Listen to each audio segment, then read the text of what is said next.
Ayun, may errand yung friend namin na sasamahan namin gawin. And medyo napaaga ako sa kitaan namin. Kaya hinram ko muna yung bike nung kaibigan ko.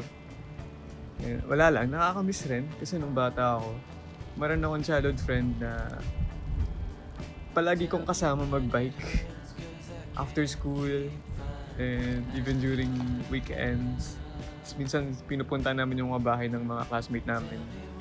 Tapos niyaya din namin sila magbike.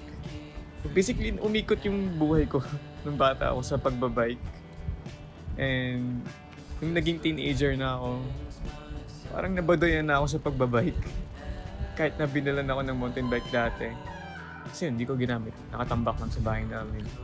Hindi, kasi wala na rin akong kasama magbike nun. Pero ngayon na medyo comfortable na ako niya, parang i-unleash yung inner child ko. Wow. Gusto ko na ulit gawin yung mga ginagawa ko nung bata ako. Wala lang. Trauma dump, no? After ko magbike, pumunta ako sa tree park. Hindi ko na na-videoan kasi pagod ako. Ewan ko, bad choice din kasi naka-docs ako.